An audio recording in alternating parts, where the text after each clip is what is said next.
fuck is that noise? If I had to describe how I've been feeling recently in one word, I think I would choose overwhelmed. You know that clip in SpongeBob where Squidward is alone and then it's like that really trippy thing where it's like just him and like the word alone is like all around him being whispered over and over and over again. Anxiety is so weird to me because to me depression is so much more understandable, especially within myself. I'm like, okay, I'm sad, big whoop. Like I understand, you know, there's a comfort in being sad and it's something that like I know is always gonna pass and I get over it. I have experienced non-functional depression and also functional depression. And I feel like I'm to a point now where I'm so much happier with myself, like the happiest that I have ever been within like my soul and my brain, that like I obviously still have moments where I'm like, damn, I just feel like shit right now and literally nothing makes me happy. I know that it's gonna pass and I know that I get through it. But anxiety to me is so much broader because like when somebody tells me like, oh, I'm feeling really anxious, that can mean so many different things. I'm like, okay, are you feeling fearful? Like that's what anxiety is. Anxiety is some sort of fear, but it's like fear of what? It's much more broad in my opinion. I'm using that was the Kosas Dream Beam. I have put this on every single day this summer. I have put this on every single day since I got it. Probably my favorite product of the summer. It's just a tinted sunscreen, SPF 40. It's really good. I'm using this YSL concealer. I just got this. Anyway, anxiety is something that is much harder for me to understand, and that's why I love therapy, because I mean the whole point is to like pretty much understand why you are the way that you are. I have been trying so hard to like connect all of these dots and figure out what's making me feel the way that I've been feeling. And I've come to a couple different conclusions. Number one, like I mentioned, overwhelmed has been just the feeling that I've been feeling to a point where I have been like crying, not because I'm sad and like I'm fine, but I just feel so overwhelmed and like I guess just really not even overstimulated, because it's not like that. It's just that I think my brain moves so quickly, and I think that's another big reason too why I used to struggle so much more with insomnia than I do now, was because my brain literally would not shut up, and I've been a lot better about that. I don't know what shifted. Something happened, or I like started taking the right vitamins or something to the point where I can sleep now at night, thank God. I had my first insomniac night the other night that I've had since like February probably, and I wanted to die. Like I don't know how to sugarcoat it. It's so horrible, and I can't believe that I used to have that literally all the time. It's been so much better now, but anyway, I'm literally fine. I just cry a lot. I'm just a crier, and I always have been, and it's just something that I've accepted within myself, because there are some people who just don't cry like that. Like they just don't cry regularly or like over things, and that's just not me. And like I don't care. It's not something that I ever, honestly, I kind of did used to feel bad about it as a kid, because I was just constantly told that I'm extremely sensitive. Yeah, like I know that now, and I don't really care. It doesn't make me feel bad about myself anymore. Let me give an example of this overwhelmedness that I have been feeling. The other day I was going to an event. Oh, that was the Kosas Airbrow. I have 3 of them in my little makeup thing right now. I was supposed to go to an event this day with my friend, and he was like, come over at 1:30 and we'll roll together. And I was like, okay, see you there. So I was running some errands that morning. I probably got home at like 1, and I was still like, you know, figuring all my shit out. I needed to eat, and I was getting really stressed out because I was like, okay, it's gonna take me 20 minutes to get to my friend's house, and so that means I have 10 minutes to like make a meal and eat it and leave. So I was like, okay, I'll just pick something up on the way, thinking that picking up food in LA is gonna be faster than just like making something really quick at home. I go to Sweet Green. It's like 5 minutes from my apartment. I was like, this is perfect. I'll just pick something up really quick. By the time I actually parked and got inside Sweet Green, I was like 10 minutes from, it was like 1:20. So I was like, I was looking at the clock profusely, like every 2 seconds. I'm starting to get really overwhelmed, and I'm starting to really freak out because I know that I'm going to be late. So I text my friend and I'm like, hey, I'm running like 10 minutes late. I'll be there at like Okay, well, actually, he texted me. Fuck, I'm like getting this, I'm fucking up my story. He then texted me and said, actually come at 2. And I was like, okay, perfect, because I still had to like do my things. So I actually had like 20 minutes to get food. So I was like, okay, I have 20 minutes to pick up food. I'll do that. By the time I park and everything, like 15 of those minutes have already been up. So I was like, oh my God, getting so stressed out. So then I'm like watching the clock profusely, literally by the minute, because I have horrible anxiety about being late. I think it's less of like trying to please people, but more my great fear of inconveniencing people. I feel like that is stronger than like trying to please people, because most of the time I'm like, I don't know, if somebody fucks up my order, what am I gonna do? Tell them? No, because it just makes their life harder, so I'm not gonna do that. I pick up my salad, I'm like rushing over to my friend's house. I text him and I'm like, hey, I'm just running a little bit late, I'll be there at like 2:10. He's like, okay, no rush. No rush, that's what he said. But obviously that meant nothing to me. He told me to be there at 2, so I'm like rushing as quickly as I can. So I'm sitting there with my salad, knew that as soon as we got to his place, we were going straight to the event. So then I start freaking out because I'm like, oh my God, when am I gonna have time to eat this salad? Like, I can't take it to the event with me. I could just leave it at his house, but I want to eat it right now because I'm hungry. And we were planning on Ubering there, so it's not like I'm gonna take it in this Uber and inconvenience them by eating it in their car. So I start crying. Naturally, because what else is a girl to do when she's stressed other than cry? I cried, and I cried some more, and then I got to his house, get out of my car, and he's like waiting on the street for me, and I felt like a little child just like holding my salad, being like, so what should I do with this? Because I need to eat, and I'm getting really stressed out. And he was like, we literally have no rush at all to be to this thing. So we walked to a park, and I ate my salad, and we had a good talk about life and family and all this other things that we needed to catch up on. And I felt so much better. I don't know, that's just been how I'm feeling like every day. Not every day, but like most days when I go outside. Should I use this little red one? This is cute. I'll use this. This is also from YSL.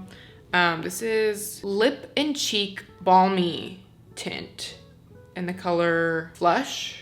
These are really, really nice. I got these in PR and I have really been liking them. I feel like I've been in a transitional like period, not just like in my life as a whole, but just like mentally and internally and spiritually and soulfully. I have felt the best that I have felt about myself, not even just externally with my looks or my outfits or my hair, my makeup, whatever.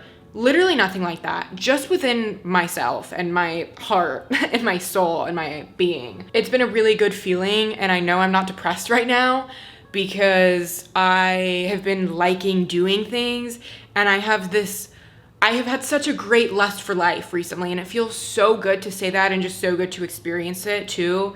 I feel like sometimes depression can like really sneak up on me, because it's one of those things, I mean, I think for everybody, that it really comes and goes. I remember one time I texted one of my close friends and I was like, I don't know, I'm just like feeling really weird, and like everything that used to make me happy just like doesn't really make me happy anymore. And she was like, yeah, babe, that's depression. And I was like, yeah.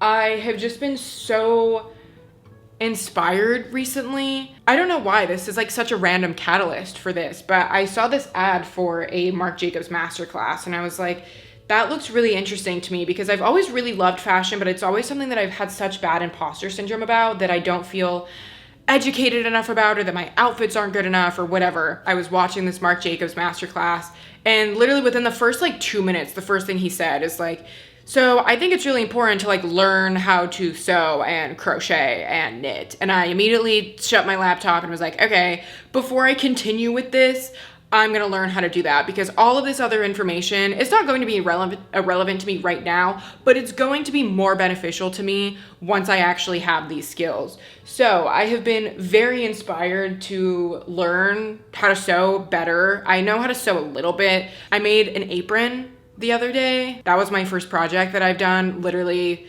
since I made that green dress with my grandma. If you remember that video, it was like probably like over 2 years ago now. That was one of my favorite videos ever. I made a dress with my grandma, and it was just so much fun. So I've been doing that. I've been trying to teach myself how to crochet, which I also cried the other day while doing, because I just felt so overwhelmed. Being really impatient and also being a naturally very overwhelmed person, horrific combo. Like, I was just trying so hard to like learn how to do this, but I'm so impatient. So I was like watching this video and I was like skipping through it, like trying to just like watch, but then I was like skipping everything that I actually needed to hear, and it was just bad, and I cried, and then I was really nice to myself after, and I was like, it's okay. Like, I'm crying because I really want this for myself. Like, I want to learn how to do this. And so it's still a work in progress. I have been much more inspired recently, and almost to a point where like I feel so overwhelmed with how inspired that I've been, because now I'm like, oh my God, I want to learn about everything ever. This has nothing to do with the fact that I just finished watching Gilmore Girls maybe like a couple weeks ago. I'm gonna use this Anastasia Beverly Hills lip liner in caramel. This and the Gucci Beauty lip liners are my favorite, I think. This isn't a bad thing, and I'm not complaining. I guess I'm just trying to figure out how to structure everything in my head and then compute that into real life, because that's another big thing that I have, is like I have to have a plan for everything. I can't just like dive into something and just like go. Like, even with when I was in school, when I was in school and I would be taking notes for things, it's like my notes have to be structured a certain way, or else they just like mean nothing to me. And I feel like that's how I am in life too. It's like, if I don't have everything perfectly planned out, not even like, oh, how I'm going to sew this dress, but it's like, how am I going to set up sewing this dress? Like, I just need everything to be so organized, or else I just get so overwhelmed. It's like a really weird like catch-22 thing, where it's like I kind of feel damned if I do, damned if I don't, because it's like I can spend so much time like preparing for things, but then I'm losing time, which, like, not that I'm rushing, but I also, it's like you can prepare forever, you know? Like, there's always more things that you can do to feel more prepared. But unless you actually like start doing what what you want to do, like, you're not actually going to get anywhere. So I'm trying to find the balance between just like doing what I need to do and also like satisfying that part of my brain that like lets me feel prepared. And I'm like, I want to read every single book. I want to watch every single movie. I want to take every single class. I want to travel the world. I want to, God, it's definitely a little exhausting, and I'm not complaining, because like I said, I've had many points in life where I have literally no interest in absolutely anything, and it feels kind of good to be on the other side of that. Is it all the way on the other side? Yes, but it's because I'm a black and white thinker, and I know that about myself. Sometimes you just have to accept the things that are wrong with you and use them to your advantage. I'm gonna use this YSL candy glaze. I went to a YSL beauty event and they were customizing them, so this one has my name on it. I watched a life-changing movie the other day, and it was so life-changing that I told literally everybody in my life that they need to watch it. I am really that person. Like, I listen to a good song, I send it to 10 different people. I watch a good movie, I send it to 10 different people. I posted about it on my Instagram story, because there's nothing that makes me happier than loving something and then finding somebody that also loves this thing and then talking about it. Literally, there's nothing better other than watching a really good movie and then looking it up on TikTok and watching really good edits to it. That also makes me really happy, and that's exactly what I did with this movie. I watched this really great movie called With Noel and I. It's about these two men who are like boys, who live together and are best friends, and they are aspiring actors, and it's set in the 60s, I believe, but the movie was made in the 80s in London, and they are trying to get away. They're just trying to like escape for like a minute, but they're dirt broke, so they find a way to go on a little vacation, and it's so poetic and it's so beautiful, and their dynamic and their relationship is so much there's so much unspoken, but it's because nothing really needs to be said about it. It's classified as a dark comedy, which it definitely was. It was very witty, but I wouldn't say that it's a comedy. Like, I would say if anything, it's more of a drama, but I guess that's just me. I don't know. I would not watch that and be like, oh, that was a comedy. Which, I mean, I guess it's a dark comedy, but like, when I think of dark comedy, that's not what I would think of. But it was exactly what I look for in a movie. It was beautiful, it was emotional, it made me think about it for days and days and days. Like I watched it maybe 4 days ago now and I'm still thinking about it. I was looking up the soundtrack, even though there's literally not even really a soundtrack. It was like 5 songs. I was looking up essays of like their fashion and like what they were wearing. And it was just so good. Like it was just so good. So I need you to go and watch it and then come back and discuss it with me, because I have told a million people to watch this movie and nobody else has seen it. It was just really good and I really want you to watch it. I made a TikTok where I recommended a bunch of songs and artists to listen to, and a lot of people asked if I could make it into a playlist. So I'm gonna recommend songs on here too, because that's just who I am. My favorite song right now. Oh my God, this is like so exciting. Let me find my phone. Okay, the song I'm gonna recommend 2 songs actually, because they're by the same artist on the same album. These are from the 90s, 1998. The first one is I Drive a Lot, and the second one is We're the Ordinary. I'll have my Spotify and everything linked down below, and the playlist that I was talking about I'm gonna make just with like every song I recommend pretty much on like my social media. I'm gonna have in that playlist, so you can go listen to all of my other shit that I really like. Can we bring back depressed men? Not men that are depressed, like heartbroken, or like I mean like genuine, somber, depressed, poetic men, because they wrote some good shit and they just don't do it like that anymore. So yeah, Starflyer 59, We're the Ordinary, and I Drive a Lot. I think that's everything I had to say. I'm gonna go blow dry my hair and get on with the rest of my day. So